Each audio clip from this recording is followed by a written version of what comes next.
হযরত বেলাল হুজুরের মনের ভিতরে গেঁথে গিয়েছে। আল্লাহ পাকের ভয়টা হযরত বেলালের মনে চলে এসেছে। হযরত বেলাল ইবনে রাবাহা রাদিয়াল্লাহু তাআলা আনহুকে দেখতে পাওয়া গেল। হযরত বেলাল এই রকম অন্তরে যখন আল্লাহর ভয় এসেছে, দুনিয়ার কোন মানুষের দিকে আর তাকান না গো, দুনিয়ার কোন মানুষের মারিরার ভয় করেন না গো, দুনিয়ার কোন অত্যাচারের ভয় তার লাগে না গো। হযরত বেলাল রাদিয়াল্লাহু তাআলা আনহুকে দেখতে পাওয়া গেল। এই রাসূলের দরবারে আসা যাওয়ার জন্য হযরত বেলালের প্রভু, হযরত বেলালের মুনিব এটা জানতে পেরে হযরত বেলালের কাছ থেকে সমস্ত কিছু ছিনিয়ে নিলেন। আমরা জানি বলার বক্তব্য যে জায়গাটায় সেটা হলো কি, হযরত বেলাল বংশের দিক দিয়ে কোন রকমের লেভেল না থাকার পরেও মাকামটা হয়েছে ইসলামের শ্রেষ্ঠ মুয়াজ্জিনের আসন দখল করেছে না করেনি? এই করেছে না করেনি? ভিতরে কি ছিল? আল্লাহর ভয়, খাউফে ইলাহি ছিল। আল্লাহর ভয় হযরত বেলাল হুজুরের ভিতরে এসেছে। তো বেলাল হুজুর আর পিছনের বংশের লেভেলে তাকায়নি, রাসূলুল্লাহর মহব্বতের প্রেমে পড়ে গেছে। ভয় আল্লাহ সম্পর্কে জানা বোঝা করেছে, জানা বোঝা করেই নিজের জীবনটাকে উৎসর্গ করে দিয়েছে আল্লাহ এবং আল্লাহ রাসূলের জন্য। আল্লাহ তার মাকামটা ইসলামের ইতিহাসের মুয়াজ্জিনদের শ্রেষ্ঠ জায়গাতে আল্লাহ লিখে দিয়েছে, শ্রেষ্ঠ জায়গাতে আসন দিয়েছে। তাহলে আমরাও যদি করতে পারি, নিশ্চিত আমাদেরও জায়গা আল্লাহ দেবেন, এর মর্যাদা দেবেন। খোদ আল্লাহ নিজেই তো বলেছে, ইন্না আকরামাকুম ইনদাল্লাহি আতকাকুম, আমি আল্লাহ আমার কাছে শ্রেষ্ঠত্ব তো ওই ব্যক্তি যার ভিতরে আমার ভয় থাকবে, যার ভিতরে আমার ভয় থাকবে। আর আল্লাহর ভয় তো হযরত বেলালের ভিতরে ওই রকমই ঢুকেছে, ওই রকম ভাবে ঢুকেছে।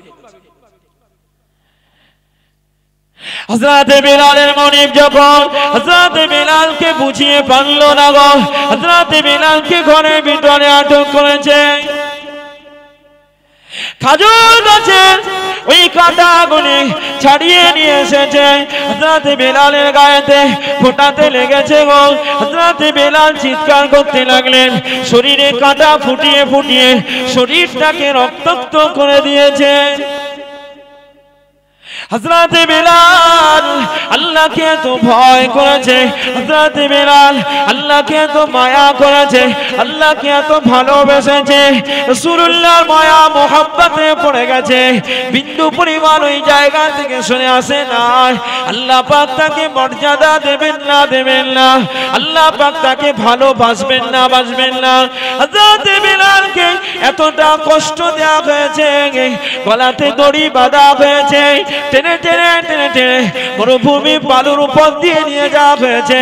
হযরত বেলাল হুজুরের পায়েতে দড়ি বাঁধা হয়েছে, ছোট ছোট বাচ্চা দিগকে নিয়ে দেওয়া হয়েছে। হযরত বেলাল হুজুরের পায়ে দড়ি মেরে টানতে লেগেছে, হুজুরের শরীরের চামড়াগুলি ছিঁড়ে রক্তাক্ত হয়ে গিয়েছে। বিন্দু পরিমাণ আল্লাহ পাকের ভয়ে ইসলাম থেকে সরে আসে নাই, বিন্দু পরিমাণ সরলেন। আল্লাহ যখন দেখলেন বেলালের ভিতরে আমার ভয়, ভীতি, খাউফে ইলাহি চলে এসেছে, আল্লাহ তার মাকামটা অনেক উঁচু জায়গায় করে দিয়েছে, অনেক উঁচু জায়গায় করে দিয়েছে। জানেন আজকে সমাজের মুখে আমরা অহংকার আর তাকাব্বুরিতে আমাদের ভরে গেছে, অহংকারে ভরে গেছে। অমুকজন ছোট, আমরা হাকারাত অবস্থাতে তাদেরকে দেখছি, খাটো অবস্থাতে দেখছি। অথচ ইসলাম কোন মানুষকে ছোট চোখে দেখতেও নিষেধ করেছে, ছোট চোখে দেখতে নিষেধ করেছে। কথাগুলো একটু শুনে রেখে দেন, কাজে লাগে। কেন? আল্লাহ পাকের সৃষ্টি, আল্লাহ পাক প্রত্যেকের সৃষ্টি করেছেন আলাদা আলাদা করে। আল্লাহ পাক প্রত্যেকের সৃষ্টি করেছেন আলাদা আলাদা রূপ দিয়ে। আল্লাহ পাক প্রত্যেককে সৃষ্টি করেছেন আলাদা আলাদা ভাবে। অতএব কোন মানুষ কাউকে খাটো করবে, কাউকে ছোট বলবে, কোন মানুষ কাউকে গালি দেবে, এটা ইসলাম পছন্দ করে না, বিন্দু পরিমাণ নয়। আল্লাহ পাক কোরআন শরীফের ভিতরে এই জন্যই বলে দিলেন, মান আমিলা সালিহান ফালিনাফসি আয় আমার বান্দা বান্দি রে মান আমিলা সালিহান ফালিনাফসি আয় আমার বান্দা বান্দি রে যে ব্যক্তি আমল করবে যে ব্যক্তি ভালো কাজ করবে ওই ভালো কাজটাই ওই বান্দারই হবে তার মানে আমি যদি কোনো ভালো কাজ করি ওই ভালো কাজটা আমার এর জন্য কেউ ভাগ বসাতে কেউ যদি পক্ষান্তরে কোনো খারাপ কাজের সঙ্গে জড়িয়ে যায় ওমান আসা ফালাইহা ওমান আসা ফালাইহা আল্লাহ পাক বলেছেন সেই খারাপ কাজের জন্য তাকেই তার সাজা ভোগ করতে হবে ওটা তারই জন্য অতএব আমার দায় যদি আমাকে নিতে হয় আমাদের দায় যদি আমাদের নিতে হয় ভালো কাজের দরুন যদি ভালো কাজের আল্লাহ পাক জাযা দেন সেটা আমাকে দেন বা আপনাদের দেন বা আমাদের দেন নিশ্চিতভাবে খারাপ কাজ করলেও সেটা সেই পাবে তবে তাই বলে আপনি বলবেন যে হুজুর খারাপ কাজ যারা করছে তাদেরকে আপনি বারণ করার কি বুঝতে পারেননি আল্লাহ তো নিজেই বলছেন উদউ ইলা সাবিল রাব্বিকা বিল হিকমাতি ওয়াল মাউইযাতিল হাসানা আল্লাহ আপনাকে দাওয়াত দিতে বলেছেন খারাপ কাজ করলে ফিরিয়ে আনতে বলেছেন ভুল বুঝে থাকলে আল্লাহ বোঝাতে বলেছেন ভুল বুঝে থাকলে বোঝাতে বলেছেন তাহলে আল্লাহ তো নিজেই বলে দিয়েছেন অতএব তা'মুরুনা বিল মা'রুফি ওয়া তানহাউনা আনিল মুনকার আল্লাহ পাক নিজে সৎ কাজের আদেশ করতে বললেন অসৎ কাজের নিষেধ করতে বললেন কেন বললেন আমার কাজের পাওনা আমাকেই পেতে হবে তাই ভালো কাজ দেখলে ভালো খারাপ কাজ দেখলে সে জায়গায় প্রতিবাদ করো আর ভালো কাজে সাপোর্ট করো ভালো কাজ করলে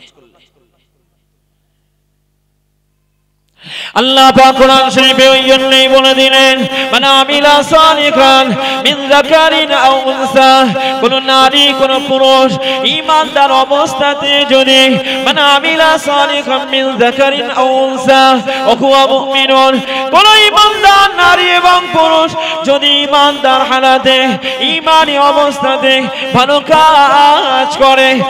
কাজ করে আল্লাহ পাক রব্বুল আলামিন বলেন ফালা নুহইয়ান্নাহু হায়াতান তাইয়্যিবা আয় আমার বান্দা বান্দি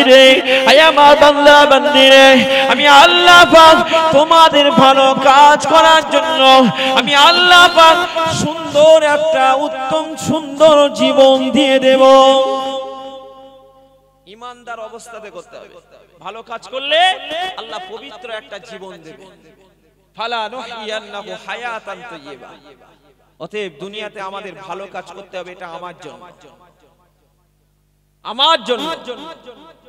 সমাজের কাছে একটা মেথরও যদি আল্লাহ এবং আল্লাহ রাসূলের কাজ করে ওই ব্যক্তিটার মর্যাদা যে ব্যক্তিটা কাজ করছে না সেই ব্যক্তির থেকে মর্যাদাটা ওই মেথরের বেশি হবে এর নাম ইসলাম ইসলামে কোনো পুরোহিত চলে না পুরোহিত মানে পুরোহিতদের বংশগত দিক দিয়ে তাদের চলে ইসলামে তা চলে আপনি শিখতে পারেন ইসলাম সম্পর্কে জানতে পারেন বুঝতে পারেন আপনি যদি ইসলাম সম্পর্কে জানেন আপনি যদি ইসলাম সম্পর্কে বোঝেন আপনার ভিতরে যদি ইসলাম সম্পর্কে জ্ঞান আসে আর আল্লাহ এবং আল্লাহ রাসূল সম্পর্কে যদি আপনার ভিতরটা উজ্জ্বল হয় তাহলে নিশ্চিতভাবে আপনার মর্যাদাটা আল্লাহ নিজে বেশি করে দেবেন সেটা আল্লাহ নিজেই বলেছেন ঈমানদার অবস্থাতে ভালো কাজ করতে হবে ঈমানদার অবস্থাতে ভালো কাজ করতে হবে চাই সে নারী হোক আর পুরুষ হোক যদি কেউ করে ফালা নুহইয়ান্নাহু হায়াতান তাইয়্যিবা আল্লাহ বলছেন আমি সুন্দর একটা উত্তম পবিত্র জীবন দান করব জোরে বলেন সুবহানাল্লাহ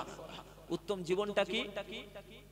জীবনটা কি মুহাদ্দিসিন কারামেরা ব্যাখ্যা করেছেন উত্তম জীবন তো হলো ওই জীবন উত্তম জীবন ওই জীবন আচ্ছা দুনিয়াতে যারা দুই রকম ব্যাখ্যা করেছেন দুনিয়াতে যারা ভালো কাজ করে আমরা তাদের সম্মান চোখে দেখি না একটু কথা বলে রাত বেশি হয়েছে ঘুম লাগছে মনে হয় নাকি এই যে কজনই বসে আছেন আলহামদুলিল্লাহ আশা করছি একটু ব্রেনটা চঞ্চলতার ভাব কেটে দিয়ে ঘুমন্ত মনোভাবটা কেটে দিয়ে একটু ব্রেনের আমার কথার দিকে খেয়াল রাখুন নিশ্চিত আপনাদেরও কাজে লাগবে আমারও কাজে লাগবে এটা আশা করি আমরা উভয় আমল করতে পারবো উভয় আমল করতে পারে। তাহলে কি বলছিলাম, ঈমানদার হালাতে, ঈমানদার অবস্থাতে ভালো কাজ করলে আল্লাহ সুন্দর একটা পবিত্র জীবন দান করবেন। তাহলে মুহাদ্দিসিন কারামেরা দুরকম ব্যাখ্যা করেছে, দুরকম। ভালো কাজ করলে আমরা তাকে কি করি, দুনিয়ার বুকে তাকে সম্মান জানাই। এই জানাই না আমরা ভালো মানুষ বলে ওই মানুষটাকে পরিচিতি লাভ করাই না।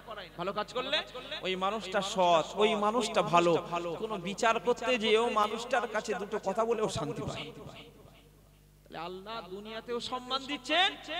মুহাদ্দিসিন কারামেরা বলেছেন আল্লাহ পাক হাসরের ময়দানে তার উত্তম জীবন ব্যবস্থা মানে তার জন্য জান্নাত রেখে দিয়েছেন। কি সুন্দর দেখেন, তার জন্য জান্নাত রেখে দিয়েছেন। কি আশা, কি আকাঙ্ক্ষা, সুন্দর জীবন দান। জানেন আল্লাহ পাক এই সুন্দর জীবন দান আমাদের জন্য, এত সুন্দর জীবন দান যা আপনি কল্পনাও করতে পারবেন না, জীবনেও কল্পনাও করা সম্ভব না। আল্লাহ পাক ওই জন্যই বলেন, আয় আমার বান্দা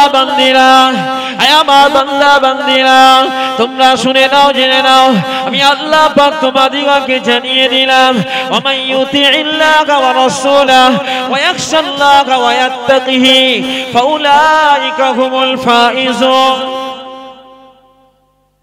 ও আমার বান্দা বান্দিরা, আমি আল্লাহ পাক আমাকে যে অনুসরণ করবে, আমার হাবিবকে যে অনুসরণ করবে, ওয়ায়াত্তাকিহি, এবং গুনাহ থেকে যে ব্যক্তিটা বেঁচে থাকবে, ওয়ায়াখশাল্লাহ, আল্লাহকেও যিনি ভালোবাসবেন, ফাউলাইকা হুমুল ফাইজুন, সেই ব্যক্তিটাই হলো সফলকামী। জোরে বলবেন না? খোদ আল্লাহ নিজে বলে দিলেন, খোদ আল্লাহ নিজে বললেন, রাসূলের মোহাব্বত, ভালোবাসা, আল্লাহর ভয় যার ভিতরে থাকবে, আল্লাহ বললেন ওই মানুষটাই হলো সফলকামী। কি সুন্দর বলে দিলেন। আল্লাহ কোরআনে অপর জায়গাতে বললেন, ইয়া আইয়ুহাল্লাযীনা আমানুত্তাকুল্লাহ ওয়া আমিনু বিরাসূলিহি ইউতিকুম কিফলাইন মির রাহমাতিহি। আমি আল্লাহ আমাকে যারা ভয় করে, ঈমানদার অবস্থাতে আমি আল্লাহ পাক যারা আমাকে ভয় করে, ইউতিকুম কিফলাইন মির রাহমাতিহি, আমার ওই বান্দা বান্দির দুইটি জিনিস আমি আল্লাহ পাক আমার তরফ থেকে দান করে দেব। দুনিয়াতে শেষ ব্যক্তি সম্মানিত হবে, দুনিয়াতে সেই ব্যক্তিকে আল্লাহ পাক এতটাই সম্মান দেবেন, এতটাই ইজ্জত দেবেন, আল্লাহ পাক দুনিয়াতে এতটা সম্মানে ভূষিত করবেন। আর শুধু দুনিয়াতে নয়, আল্লাহ পাক আখিরাতেও গিয়ে সম্মান জানাবে। আল্লাহ পাক রব্বুল আলামিন নিজে প্রত্যেকটা গুছিয়ে বলে দিচ্ছেন যে তোমরা তোমাদের নিজেদের কাজ করো, নিজেদের ব্যাপারে নিজেরা ভাবো, নিজেদেরকে নিয়ে চিন্তা ভাবনা করো। তোমাদের নিজেদের চিন্তা ভাবনা যদি তোমাদের এসে যায়, আমার ভয় আর রাসূলুল্লাহর মহব্বতের বিনিময় যদি আসে, নিশ্চিতভাবে আমি তোমাদের জন্য দুনিয়া এবং আখিরাতেও সম্মানিত করব। দুনিয়াতেও করবে, আখিরাতেও করবে, কিন্তু লাঞ্ছিত কাউকে করা যাবে না। লাঞ্ছিত কাউকে করা যাবে? হ্যাঁ, আমরা অহংকারের চোখে আর লাঞ্ছিতর চোখে কাউকে দেখতে পারবো না। কেন? খোদ রাসূলুল্লাহ হাদিস শরীফের ভিতরে বলছেন, বিহাসবি মৃ, মানুষ খারাপ হতে এতটুকুই যথেষ্ট। নবী পাক সাল্লাল্লাহু আলাইহি ওয়াসাল্লাম বলছেন, বিহাসবি মৃইম মিনাস সু, খারাপ হওয়ার জন্য মানুষ এতটুকুই যথেষ্ট, আইয়াহকিরা আখাহুল মুসলিমা, কোন মুসলমানকে ছোট চোখে দেখলে পরে সমাজের বুকে তুমি একজন লাঞ্ছিত ব্যক্তি হয়ে যাবে। কোন মুসলমানকে ছোট চোখে দেখা যাবে না। তাহলে মুসলমানকে ছোট চোখেও দেখা যাবে না। তাহলে নিজেদের ব্যাপারে নিজেদের চিন্তা ভাবনা খোদ আল্লাহ নিজে করতে বললেন, খোদ আল্লাহ নিজে করতে বললেন। তাই নিজের চিন্তা নিজেই করেছে বলে আমরা হযরতে বেলাল ইবনে রাবাহা হুজুরকে দেখেছি ওই বংশমর্যাদার থেকে কোথায় ছিল আফ্রিকান হাফসি, সেখান থেকে ইসলামের আলো তার ভিতরে ঢুকে গেল। দেখতে পাওয়া গেল আল্লাহর নবীকে এতটাই ভালোবেসেছে, হযরতে বেলাল ইবনে রাবাহাকে এতটা অত্যাচারের পরেও আল্লাহ পাক রব্বুল আলামিন তাকে গাইড দিয়েছেন খোদ ফেরেশতা দিয়ে। হযরত বেলাল হুজুরকে জিজ্ঞেস করা হচ্ছে, বেলাল তোমার কষ্ট হয়নি? ও বেলাল, তোমার যখন ওরা মারছে, কষ্ট দিচ্ছে, রৌদ্রের উপরে তোমাকে যখন রেখে দিচ্ছে, বুকে বড় বড় পাথর চাপিয়ে দিচ্ছে, ওরে বেলাল তোমার কোনো কষ্ট হয়নি? হযরতে বেলাল হুজুর বলেছিলেন, আমাকে যখন ওরা কষ্ট দিচ্ছিল আমি আল্লাহর জান্নাত দেখতে পাচ্ছিলাম। কি সুন্দর একটা কথা। হযরত বেলাল রাদিয়াল্লাহু তাআলা আনহু, হযরত বেলাল রাদিয়াল্লাহু তাআলা আনহু আল্লাহ পাককে এতটাই ভয় করেছে, আল্লাহ পাককে এতটাই ভয় করেছে, রাসূলুল্লাহর মুহাব্বত এতটাই চলে এসেছে। আল্লাহ নবী মেরাজে গেলেন, মেরাজে যাওয়াতে নবী পাক যখন জান্নাত ভ্রমণ করতে লাগলেন, জান্নাতের ভিতরে হযরত বেলালের পায়ের আওয়াজ শুনতে পেলেন, হযরত বেলালের পায়ের আওয়াজটা শুনতে পেলেন। নবী আবার ফিরে এলেন, হযরত বেলালকে ডাকলেন, ওরে বেলাল, ও বেলাল, আমি জান্নাতে তোমার আমি জান্নাতে আমি নিজে কানে তোমার পায়ের আওয়াজটা শুনলাম। কি ব্যাপার ওরে বেলাল, কি কারণে, কি এমন তোমার ভিতরে আমল ছিল? হযরত বেলাল রাদিয়াল্লাহু তাআলা ওই সময় বললেন, ইয়া রাসূলুল্লাহ, ইয়া হাবিবাল্লাহ, ফিদাকা বি উম্মি, ইয়া রাসূলুল্লাহ, ইয়া রাসূলুল্লাহ গে, ইয়া হাবিবাল্লাহ, আমার আব্বা আম্মা আপনার উপরে কুরবান হয়ে যান, ইয়া রাসূলুল্লাহ গে, ইয়া হাবিবাল্লাহ। তবে আমি জানি না আমার কি আমলের কারণে জান্নাতে আমার পায়ের আওয়াজ আপনি শুনতে পেলেন, ইয়া রাসূলুল্লাহ গে, ইয়া হাবিবাল্লাহ, ও আল্লাহর নবী, আমি জানি না আমার কি আমলের কারণে আল্লাহ পাক জান্নাতে আপনাকে আমার পায়ের আওয়াজটা শোনালেন। ওই সময় হযরত বেলাল হুজুর বললেন, ইয়া রাসূলুল্লাহ গে, ইয়া হাবিবাল্লাহ, তবে হুজুর আমার জীবনে আমি দুটি আমল এমন ভাবে করে চলি, জানি না আল্লাহ পাকের জন্য আমাকে জান্নাতে পায়ের আওয়াজ, আমার পায়ের আওয়াজ জান্নাতের ভিতরে আপনাকে যে শুনিয়েছেন, হুজুরের কারণে কি আমি বলতে পারবো না?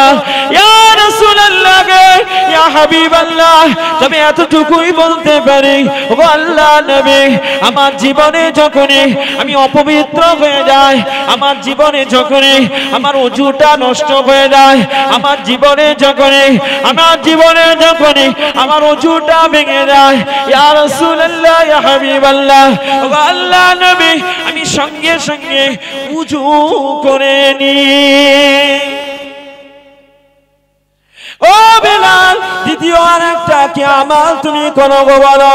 হযরত বেলাল হুজুর বললেন, ইয়া রাসূলুল্লাহ, ইয়া হাবিবাল্লাহ, হুজুর আমি আমার ওযুর সঙ্গে সঙ্গে আমি নামাজ পড়ি, হুজুর আমার ওযুর সঙ্গে সঙ্গে আমি নামাজ আদায় করি, 2 রাকাত করে নামাজ আদায় করি। ইয়া রাসূলুল্লাহ, ইয়া হাবিবাল্লাহ, ও আল্লাহর নবী, আমি যখনই আযান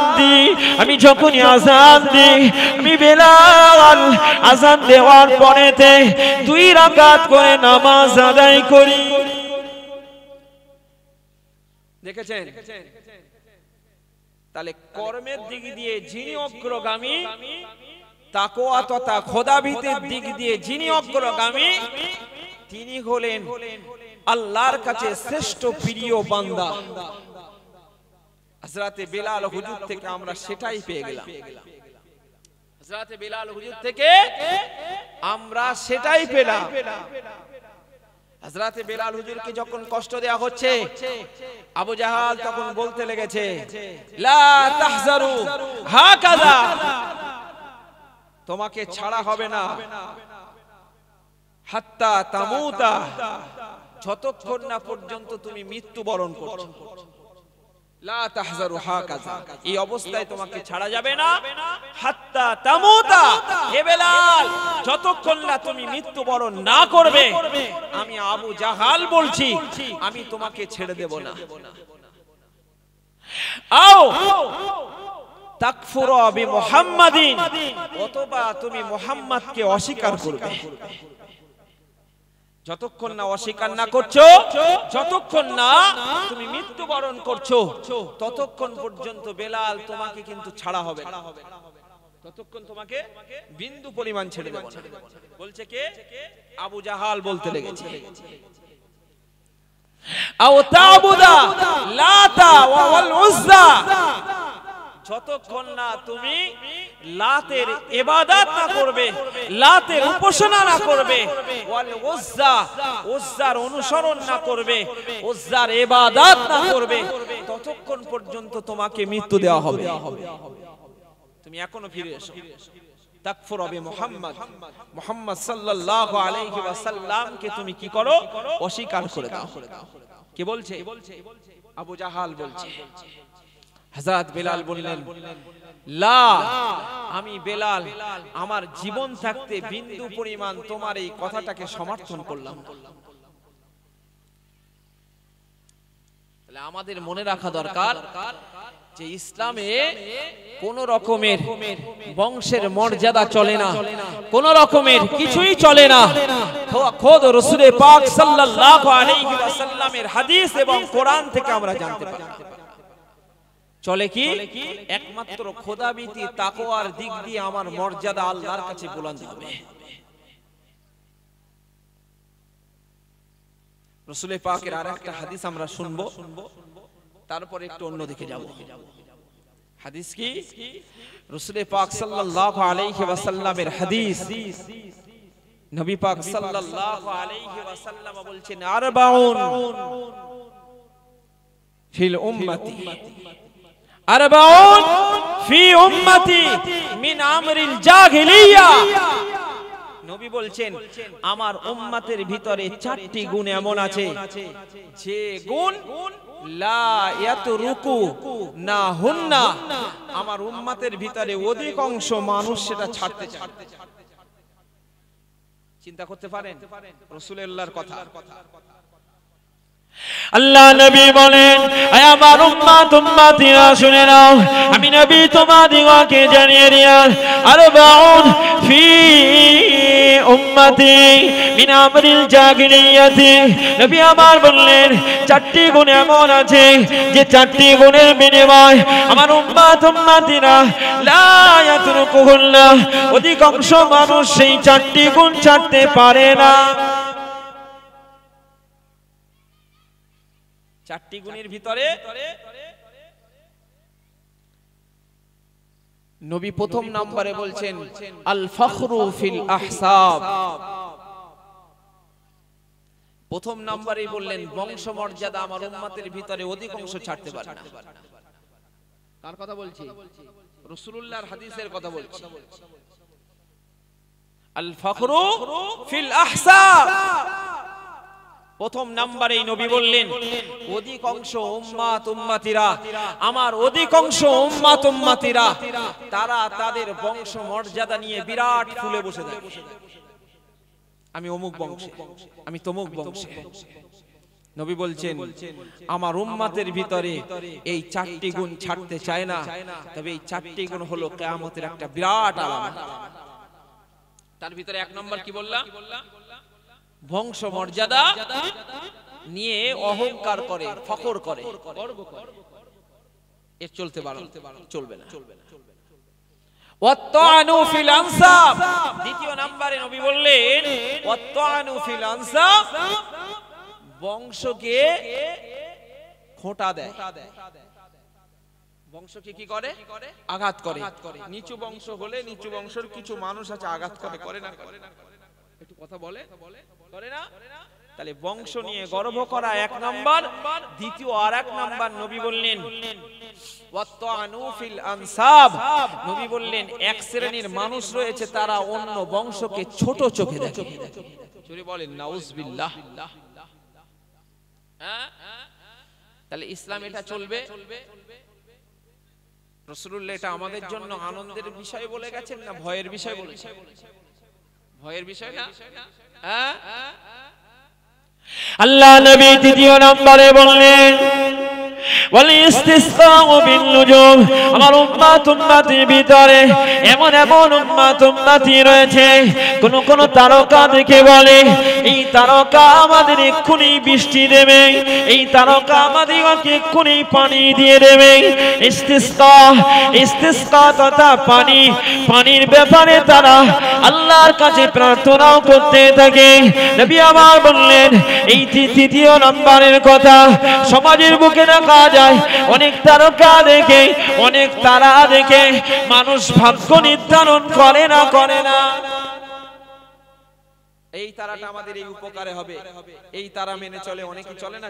তবে এখনকার মানুষ অনেক বুঝে গেছে, এখনকার মানুষ অনেক বুঝে গেছে, তাই এই জিনিসটা এখন পাওয়া যায় না। 4 নম্বরে আল্লাহ নবী বলেন আন্নিয়াহাতু, নবী আমার বললেন বিনিয়ে কাঁদা। সমাজের বুকে বিনিয়ে কাঁদা ব্যক্তি আছে না নাই? আব্বা মারা গেছে, মা মারা গেছে, কি বোন মারা গেছে, পরিবারের কেউ মারা গেলে পরে আন্নিয়াহাতু এইরকম বিনিয়ে কাঁদতে থাকে। আমার আব্বা যদি বেঁচে থাকতো এটা আমাদিগকে করে দিত, আমার মা যদি বেঁচে থাকতো এটা আমাদিগকে করে দিত। বিনিয়ে কাঁদাটা ইসলাম নাজায়েজ করে দিয়েছে। কখনো বিনিয়ে কাঁদতে পারবেন না, বিনিয়ে কাঁদতে পারবেন না। আল্লাহ নবী এই 4 নম্বরে জানালেন আমার উম্মতের ভিতরে এই খারাপ গুণটাও পাওয়া যাবে, সমাজের বুকে পাওয়া যায় না। কথা বলেন, এই সমাজের বুকে পাওয়া যায় তো বিনিয়ে কাদা। আর এখন তো মৃত্যু বাড়িতে পুরুষদের ঝানা ভিড়, তার থেকে মহিলাদের বেশি ভিড়। বুঝতে পারেননি? মায়েরা হয়তো শুনলে রাগ করবে, রাগ করার জায়গা নেই তো। আপনার ওই জায়গায় কাজ কি আছে? আপনি হয়তো দেখতে গেলেন, কিন্তু আপনার রিটার্ন আসা দরকার। হ্যাঁ, কাজ তো পুরুষেরা করবে। ওই জায়গায় জানাজা পড়বে, ওই জায়গাতে মাটি দেবে, দাফনের কাজ করবে, তো পুরুষেরাই করবে।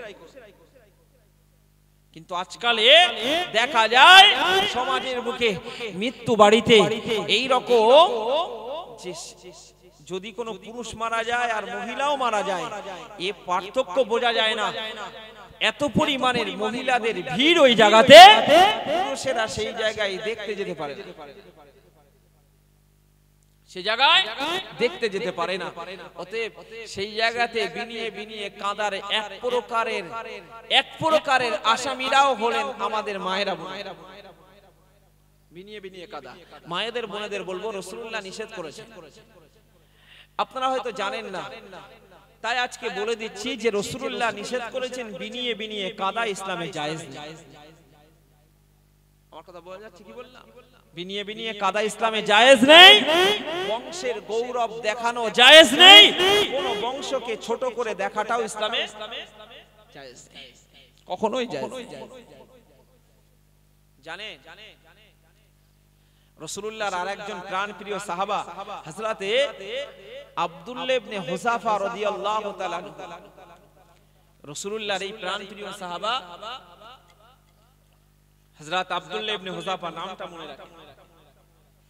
আব্দুল্লাহ ইবনে হুযাফা মক্কার অলিতে গলিতে পড়ে থাকতো। এই কোথায় পড়ে থাকতো? মক্কার অলিতে গলিতে ঘুরে বেড়াতো। কেউ তাকে ভালো করে খাওয়াও দিত না, খাদ্যও পেত না, তো গরিব মানুষ। হযরত আব্দুল্লাহ ইবনে হুযাফা মক্কার অলিতে গলিতে ঘুরে বেড়াতে, এখানে সেখানে বসে সময় কাটাতে। কিন্তু দেখতে পাওয়া গেল ইসলাম হযরত আব্দুল্লাহ ইবনে হুযাফাকে টেনে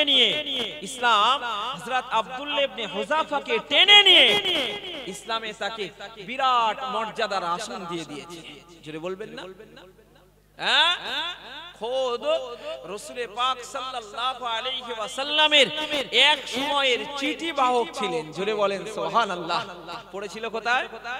পড়েছিল মক্কার অলিতে গলিতে, এখানে সেখানে পড়ে থাকতো, কেউ তাকে চিনতো না।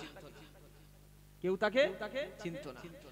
ইসলাম পেয়ে গেছে, আল্লাহর ভয় ভিতরে ঢুকেছে, রাসূলুল্লাহর মহব্বত ভিতরে ঢুকেছে, তো জীবনটা আলো হয়ে গেছে। রাসূলুল্লাহ চিঠি বাহক হয়েছে, আমরা সুযোগ পেয়েছি? আমরা পাইনি। কিন্তু একজন মক্কার অলিতে গলিতে পড়ে থাকা হযরত আব্দুল্লাহ ইবনে হুযাফা সুযোগ পেলেন। চিন্তা করতে পারেন, তার মাকাম আল্লাহর ভয় করেছে, তার মাকাম হয়েছে।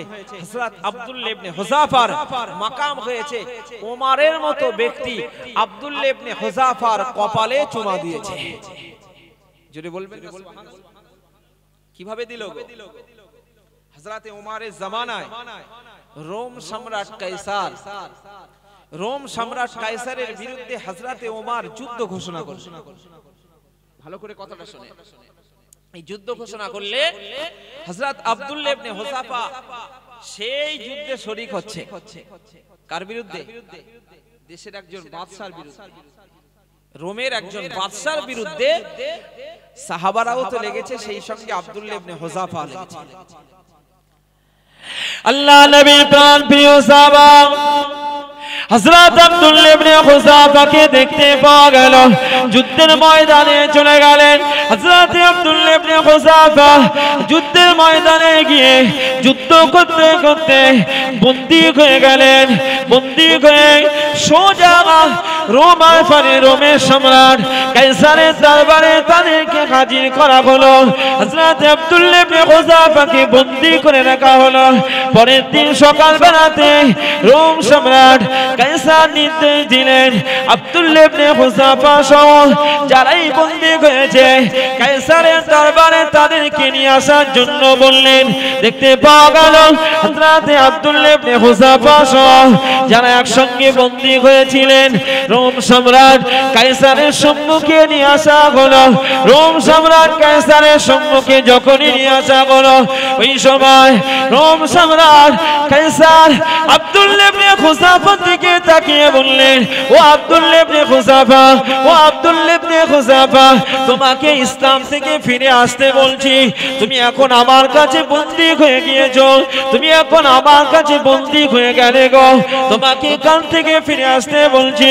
হযরত আব্দুল্লাহ ইবনে হুযাফাকে দেখতে পাওয়া গেল, ওই সময় মুখের উপরে জবাব দিয়ে বলেছিলেন, এ রোম সম্রাট কায়সার, শুনে কে দাও, ইসলাম থেকে আমাকে ফিরে আসার কথাটা তুমি বললে কিভাবে? আমার জীবন চলে গেল, আমি আব্দুল্লাহ ইবনে হুযাফা তোমার এখান থেকে তুমি আমার জীবনটা শেষ করে দিলাও, বিন্দু পরিমাণ আল্লাহ আল্লাহ রাসূল থেকে ফিরবো না।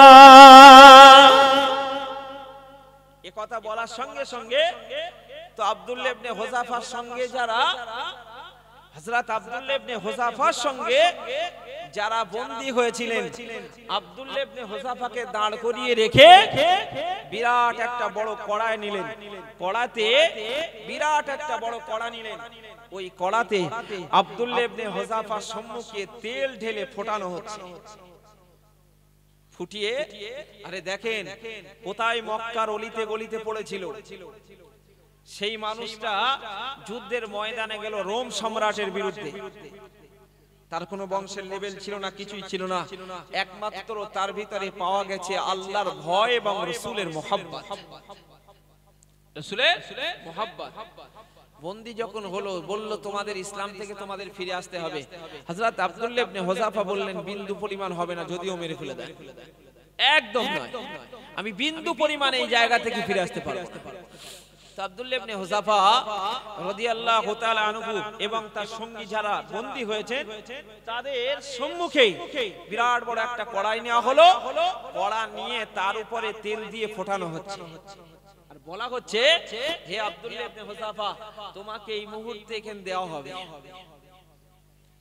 আব্দুল্লাহ ইবনে হুযাফাকে, যেহেতু উনি দলের লিডার, উনি সর্দার, ওনাকে দেওয়ার আগে ওনার সঙ্গে যারা বন্দী হয়েছিলেন তাদের ভিতরে একজনকে দিলেন। দেওয়ার সঙ্গে সঙ্গে সেই ফুটন্ত তেলে গোশতগুলি সব গলে খসে সব পড়ে গিয়ে সঙ্গে সঙ্গে শহীদ হয়ে গেলেন।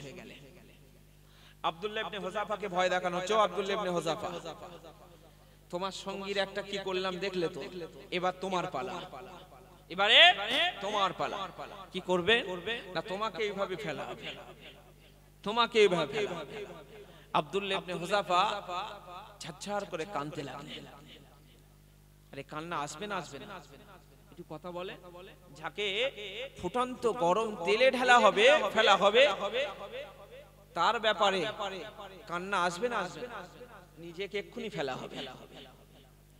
এখন কায়সার মনে করেছে যে আব্দুল্লাহ ইবনে হুযাফা ভয় খেয়ে গেছে। এই কি খেয়ে গেল গো? ভয় খেয়ে গেছে আব্দুল্লাহ ইবনে হুযাফা। উনি ভাবলেন যে ভয় খেয়ে গেছে, তাহলে এই সুযোগে যদি ইসলাম থেকে ফিরিয়ে আনা যায়। বললে আব্দুল্লাহ ইবনে হুযাফা, তোমাকে এখানে এই মুহূর্তে এখনো বলা হচ্ছে, সুযোগ দেয়া হচ্ছে, তোমাকে এখানে ফেলা হবে না, তুমি বলো। যেহেতু কান ছিল, তুমি বলো। বললো আমাকে বিন্দু পরিমাণ আমার থেকে, আমাকে ইসলাম থেকে সরাতে পারবে না। হাত বাঁধা হলো, ওদিকে ফুটান্ত তেল আছে বলে হাত বাঁধা হলো, পা বাঁধা হলো, তীর নিক্ষেপ করা হচ্ছে। হাতগুলোতে সব তীর, পা গুলোতে সব তীর ফুটে রয়েছে। বলা হলো তোমার হাত পা এখনো ভালো আছে, শুধু তো রক্তই গড়িয়ে চলেছে, তোমার হাত পা এখনো ভালো আছে, তুমি এখনো বলো ইসলাম থেকে ফিরে আসবে। একই জবাব দিলেন, বললেন আমার বিন্দু পরিমাণ এখান থেকে আমি ফিরে আসবো। বলবেন না? আল্লাহ নবীর প্রাণ প্রিয় সাহাবা হযরত আব্দুল্লাহ ইবনে হুযাফাকে ওই গরম তেলে তারা নিয়ে আসা হলো। হাতে তীর মারা রয়েছে, পায়ে তীর মারা রয়েছে। আব্দুল্লাহ ইবনে হুযাফাকে বলা হলো, ও আব্দুল্লাহ ইবনে হুযাফা, ও আব্দুল্লাহ ইবনে হুযাফা, এই গরম তেলে তোমাকে ফোটানো হবে। আবার আব্দুল্লাহ ইবনে হুযাফা ওই জায়গায় দাঁড়িয়ে দাঁড়িয়ে আবার কাঁদতে লাগলেন, আবার কাঁদতে লাগলেন। আব্দুল্লাহ ইবনে হুযাফা ঝরঝর করে কাঁদতে লাগলেন। রোম সম্রাট কায়সার ভেবেছে আব্দুল্লাহ ইবনে হুযাফার ভয় লেগে গেছে, তার ভিতরে আতঙ্ক চলে এসেছে। ইসলাম থেকে হয়তো এবারে সরে আসতে পারবে, ইসলাম থেকে এবারে হয়তো সরে আসতে পারে। আব্দুল্লাহ ইবনে হুযাফাকে বললেন, ও আব্দুল্লাহ ইবনে হুযাফা, ও আব্দুল্লাহ ইবনে হুযাফা, এখনো বলো তোমাকে ছেড়ে দেওয়া হবে? আব্দুল্লাহ ইবনে হুযাফা বললেন, এ কায়সার দুষ্টু ছেলে, তুমি শুনে রেখে দাও, আমাকে বিন্দু পরিমাণ কিছুই করতে পারবে না, আমাকে বিন্দু পরিমাণ ইসলাম থেকে ফিরিয়ে আনতে পারবে না। এ কায়সার, আমার জীবনের শেষ রক্ত ফোঁটা বেঁচে থাকতে আমি আল্লাহ আল্লাহ রাসূল থেকে ফিরে আসবো না। এ কায়সার, তোমার যা করার ইচ্ছা তাই করে নাও। ওই সময় রোম সম্রাট কায়সার জিজ্ঞাসা করলেন, এ আব্দুল্লাহ ইবনে হুযাফা, বলো তো দেখি, বলো, এ আব্দুল্লাহ ইবনে হুযাফা, তুমি একটু আগে কাঁদছিলে কেন গো? বলো। এ আব্দুল্লাহ ইবনে হুযাফা, তোমার কান্নার কারণটা কি? বলো। এ আব্দুল্লাহ ইবনে হুযাফা, কান্নার কারণটা একটু আমাদিগকে বলো। হযরত আব্দুল্লাহ ইবনে হুযাফা রাদিয়াল্লাহু তাআলা আনহু ওই সময় বললেন, এ পাপিষ্ঠ কায়সার, এ পাপিষ্ঠ পাপাচার কায়সার, আমার কান্নার কারণটা তুমি জিজ্ঞাসা করলে, আমি কিন্তু ভয়ে কাঁদি না গো, আমি মরে যাওয়ার ভয়ে কাঁদি না গো, আমি ক্ষতি হয়ে যাওয়ার ভয়ে কাঁদি না গো, আমি কষ্টের ভয়ে কাঁদি না গো, আমি ওই তেলের তালে গিয়ে এই কারণেই কাঁদছিলাম, আমি আফসোস করছিলাম এটাই নিয়ে, আমার শরীরের যত লোম রয়েছে, আমার শরীরের যত লোম রয়েছে, আল্লাহ যদি আমার শরীরের ওই প্রত্যেকটা লোম অনুযায়ী আমার যদি একবার করে জীবন দিতেন, আবার মৃত্যু দিতেন, আবার জীবন দিতেন, আবার মৃত্যু দিতেন, আমার শরীরে যতটা লোম রয়েছে প্রত্যেকটা লোমে লোমে আমি আল্লাহর জন্য গরম তো তেলে ফুটে যেতাম। আমার একটা এই জীবন একবার চলে যাবে, মরে যাব, শেষ হয়ে যাবে, কিন্তু আমার আফসোস হচ্ছে আল্লাহ যদি আমার এই রকম প্রত্যেকটা শরীরের লোম অনুযায়ী যদি আমার জীবনটা আবার ফিরিয়ে দিত, তাহলে আমি প্রত্যেকবারে ওই গরম ফুটান্ত তেলে আমাকে ফেলে দিতে বিন্দু পরিমাণ কষ্ট পেতাম না। এই জোরে বলবেন না? চিন্তা করতে পারেন ইমানের কতটা মজবুতি, আল্লাহর ভয় কতটা মজবুতি। বিন্দু পরিমাণ ওই জায়গা থেকে ফিরে আসলেন না, একটা বারের জন্য পিছনে তাকালেন না। হযরত ওমর ফারুক রাদিয়াল্লাহু তাআলা আনহুর কাছে খবর চলে গেল, এখন কায়সারকে গরম তেলে ফোটানো হবে। কায়সার যেই ও কথা বললেন, মনের ভিতরে দয়া এসে গেল, মায়া এসে গেল কায়সারে। যখনই শুনেছে যে প্রত্যেকটা লোমে আমি প্রত্যেকটা জীবন দিতে পারি, আমি একটা বাড়ির জন্য ফিরে আসতে নারাজ, আমি জীবন দিতে পারি, তবে আল্লাহ তো সেদিন করবে না, আমার তো একবার জীবন চলে যাবে, আর তো জীবন আসবে না, আমার এটা আফসোস হচ্ছে। এই কথা শুনে কায়সার বলল, ও আব্দুল্লাহ ইবনে হুযাফা, তোমার কাছে আমার একটা সুপারিশ রইল, আমার একটা অনুরোধ রইল। অনুরোধটা কি? বলল, তুমি কি আমার কপালে চুমা দিতে পারবে? কোথায় যাকে গরম ফুটন্ত তেলে ফেলা হচ্ছিল, যিনি ফেলছিলেন তিনি ঘুরিয়ে বলছেন, আমার কপালে একটা চুমা দিতে পারবে? বলল কেন? বলল, তোমার মতো ব্যক্তি যার ভিতরে এতটাই পাওয়ার, যার ভিতরে এতটাই আশা, যার ভিতরে এতটাই ক্ষমতা, এতটাই প্রেম ভালোবাসা আল্লাহ রাসূলের জন্য, আমি ওই রকম ব্যক্তিকে আর তেলে ফেলতে পারবো না। ওই রকম ব্যক্তির থেকে আমার একটা চুমো খাওয়ার আশা আছে। জোরে বলবেন না? আমার একটা পাওনা আছে, তুমি আমাকে একটা চুমা দাও। সঙ্গে সঙ্গে আব্দুল্লাহ ইবনে হুযাফা বললেন, আপনাকে চুমা দিতে পারি, তবে আমার সঙ্গে যারা বন্দী হয়েছে তাদের প্রত্যেককে ছেড়ে দিতে হবে। ছেড়ে বলে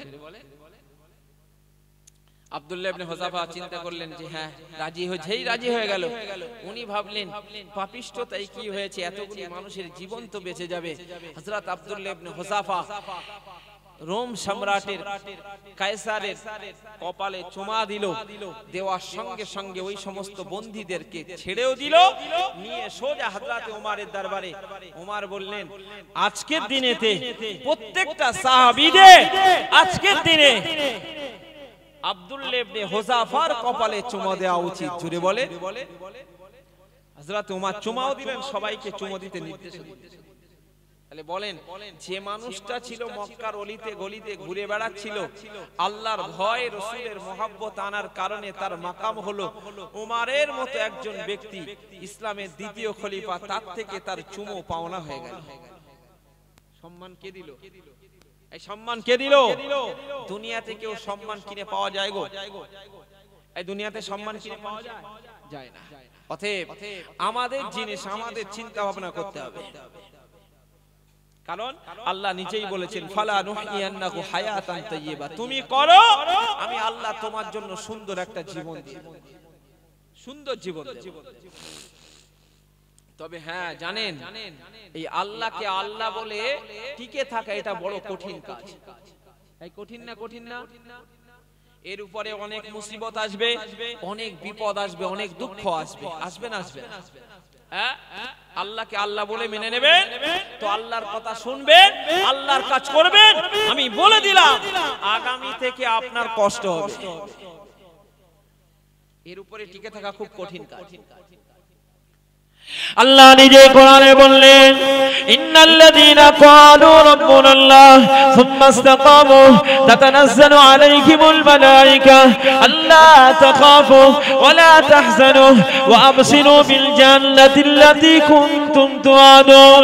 আল্লাহ পাক কোরআন শরীফের ভিতরে বললেন, ইন্নাল্লাযীনা ক্বালু রাব্বুনাল্লাহ, যারা আল্লাহকে প্রভু হিসাবে মেনে নিয়েছে, যারা বলে আমাদের প্রভু আল্লাহ, সুম্মাস্তাকামু, এর উপরে মজবুত থাকে, না এদিক না এদিক, এর উপরে টিকে থাকে। আল্লাহ নিজে বলছে, এর উপরে যারা টিকে থাকে, আল্লাহ বললেন, ফালা খাউফুন আলাইহিম ওয়ালা হুম ইয়াহজানুন। আল্লাহ বলছেন, এদের ভিতরে কোনো ভয়ও থাকে না এবং চিন্তাও থাকে না। জোরে বলবেন না সুবহানাল্লাহ? কষ্ট আসবে, দুঃখ আসবে, কিন্তু আল্লাহকে আল্লাহ বলে টিকিয়ে থেকে রাসূলুল্লাহর আদর্শ, রাসূলুল্লাহর নীতি মেনে চলে, আল্লাহর ভয়, আল্লাহর কথা মেনে চলতে যে আমাদের কষ্ট হবে, তবে এর উপরে মজবুত থাকতে হবে। মজবুত থাকলে কি হবে? আমাদের মৃত্যুর সময় আল্লাহ খোদ ফেরেশতা দিয়ে আমাদের সাহায্য করবে। আল্লাহ ফেরেশতা দিয়ে আমাদের সাহায্য করবে।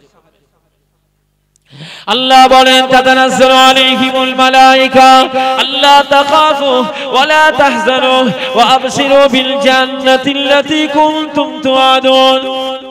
ও আমার আমার বান্দা বান্দিরে, আমি আল্লাহ পাক আমাকে মেনে নিলে, আমি আল্লাহ আমার ভয় তোমাদের ভিতরে ঢুকিয়ে দিলে, আমি আল্লাহ পাক আমার ভয়টা ঢুকিয়ে নেওয়ার সঙ্গে সঙ্গে তোমরা তার উপরে অবিচল থাকলে, তার উপরে মজবুতি থাকলে, আমি আল্লাহ পাক জানিয়ে দিলাম আমার কোন বান্দা বান্দি তাদের জীবনে আমি আল্লাহ আমার কথাগুলি বাস্তবায়ন করেছে। আমার হাবিব যা বলে দিয়েছে, আমার হাবিবের কথাগুলি অক্ষরে অক্ষরে পালন করেছে, আমার হাবিবের কথাগুলি মেনে চলেছে। আমি আল্লাহ জানিয়ে দিলাম আমার ওই বান্দা বান্দি যখন ইন্তেকালের সময় হয়ে যাবে, আমার বান্দা বান্দি যখন মৃত্যুর সময় আসবে, আমার বান্দা বান্দিরা মৃত্যুর সময়ে বড় চিন্তিত হয়, মৃত্যুর সময়ে বড় চিন্তিত হয়। আমার বান্দা বান্দিরা মৃত্যুর সময় বিবি বাচ্চার কথায় চিন্তিত হয়, পরিবারের কথায় চিন্তিত হয়, কিভাবে আমার পরিবার চলবে, কিভাবে আমার সন্তানেরা থাকবে গো মৃত্যুর সময়ে। এগুলি আল্লাহর বান্দা বান্দি তথা আমাদের চিন্তা হয়। আল্লাহ বলেন আমি আল্লাহ যেন আমাকে মেনে নিয়েছে, আমি আল্লাহ যেন আমাকে মেনে নিয়ে আমাকে গ্রহণ করে নিয়েছে, আমি আল্লাহ পাক আমাকে প্রভু হিসাবে মেনে নিয়েছে। আমার কাজগুলি যারা করেছে আমি আল্লাহ পাক জানিয়ে দিলাম এদের মৃত্যুর সময়ে, আমি আল্লাহ জানিয়ে দিলাম এদের মৃত্যুর সময়ে তাতানাজ্জালু আলাইহিমুল মালায়েকা, আমি আল্লাহ পাক তাদের কাছে ফেরেশতা পাঠাবো। আমার কোন বান্দা বান্দি এই চিন্তিত হবে না, আমার বান্দা বান্দি যে চিন্তিত হবে আমার ফেরেশতারা গিয়ে বোঝাবে, আমার ফেরেশতারা গিয়ে বোঝাবে। আমার কোন বান্দা বান্দি আমি আল্লাহ আমাকে আল্লাহ বলে, আমি আল্লাহ আমাকে আল্লাহ বলে আমার ভয় তার ভিতরে ঢুকিয়ে নিয়েছে, কোন বান্দা বান্দি মৃত্যুর সময় আমি তার কাছে ফেরেশতা পাঠিয়ে বলবো আল্লাহ তাখাফু, আল্লাহ তাখাফু, আয় আমার বান্দা বান্দিরা তোমরা মৃত্যুর ভয়টা করো না, মৃত্যুর ভয় তোমরা করো না। আয় আল্লাহ ফেরেশতা পাঠিয়ে আমার ফেরেশতারা আমার ওই বান্দা বান্দিকে বুঝিয়ে বলবে ওয়ালা তাহজানু, পরিবারের ব্যাপারে চিন্তিত হয়ো না, ওয়াবশিরু বিল জান্নাতিল্লাতী কুনতুম তুআদুন। হে আল্লাহর বান্দা বান্দিগণেরা, হে আল্লাহর বান্দা বান্দিগণেরা, আল্লাহ পাক রব্বুল আলামিন আল্লাহকে প্রভু হিসাবে মানার কারণে, রাসূলকে রাসূল হিসাবে মানার কারণে আল্লাহ পাক রব্বুল আলামিন তোমার জন্য জান্নাতের সুসংবাদ দিয়ে দেবে। মৃত্যুর সময়ে জান্নাতের সুসংবাদ দেবে। তবে কি বলেছি? আল্লাহর ভয়, খাউফ ইলাহি, রাসূলুল্লাহর ভালোবাসার মহাব্বত থাকলে পরে এগুলি আপনার চাইতে হবে না, এমনি এমনি আল্লাহ পাক রব্বুল আলামিন দিয়ে দেবে। আমরা আশাবাদী। বাচ্চাদের এই জলসা